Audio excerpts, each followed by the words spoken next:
Hey, Grandpa, or Patrick. I don't really know what to call you. Wow, this feels so weird. I mean, you passed away almost 40 years ago.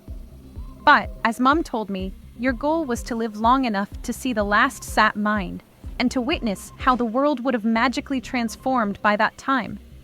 Obviously, that was a bit ambitious, but at least your granddaughter gets to experience it now.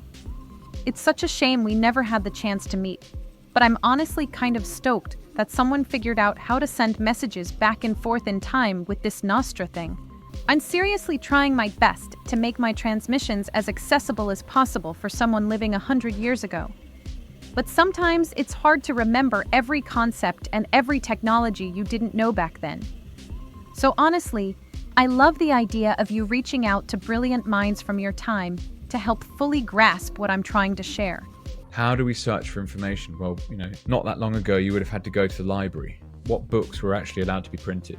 And what books that were printed were allowed to be in that library? Great questions. I'm not sure what the answers are right now, but then it's become the internet and everything has been digitized. Who controls the digital monopolies where you spend time online? Well, they're private companies that are in bed with certain governments, and you cannot find some information because it's misinformation, right? The advertising spend is there to mediate the conversation. Be like, we don't condone this type of chat. So what will it look like in a world in which we ask an AI for information on everything? Well, you'd have to trust the AI. And can you trust the AI? We'll find out. It's where I think it really comes down to being a first principles approach problem-solving person. And if you get information that's wrong and you make an action because of it, that's still on you. Ultimate ownership has to remain with the individual.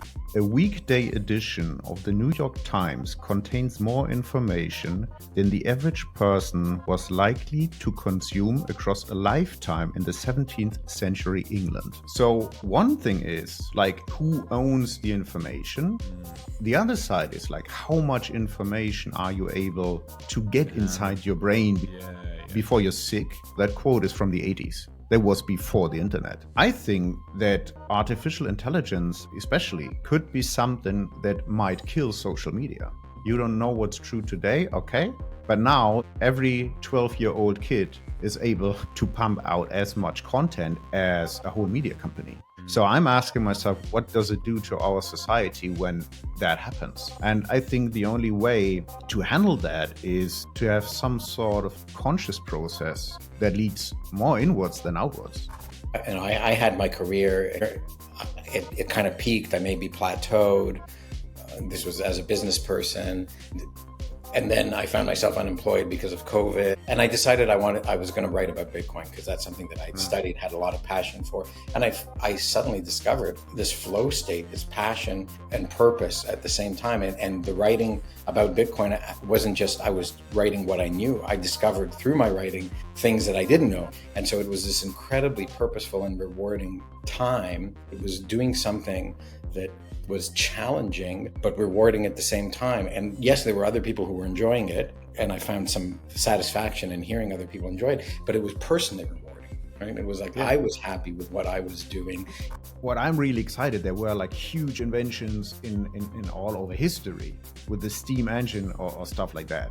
But we have stuff that is more powerful than the steam engine to transform, and we have three of them at the same time. It's Bitcoin, artificial intelligence, and robotics. And I bet like we can't even imagine how the world will look like in 5 years. That's what I personally think. And going through that and like, let's call it like work is optional. It's really deflational because you have a Bitcoin standard, you have robotics. You don't have like physical labor if you don't want to. If you love to farm, you can.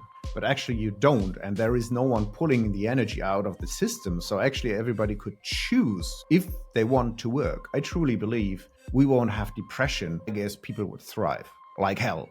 Our current world pushes us to create what's called, which I label as kind of like active change. I'm trying to create and change the world around me. Whereas I think as I trend into Bitcoin further, and as I'm seeing others go down their Bitcoin path, they realize that, it's awesome going creating companies and creating this active change externally, but most of the change actually comes from within. When you're actually working on yourself, you actually reverberate and you create energetic change amongst others just by rubbing up against them on an energetic level. That's how we grow as a society. when we're vibrating at a very different frequency. And that is, I believe, the world we're going to be living in 100 years, is it's about the internal world much more so than trying to change the external world. I got into personal development and spiritual experiences with like 23. Just imagine you have a whole generation working with that from like age 5. This is just so different.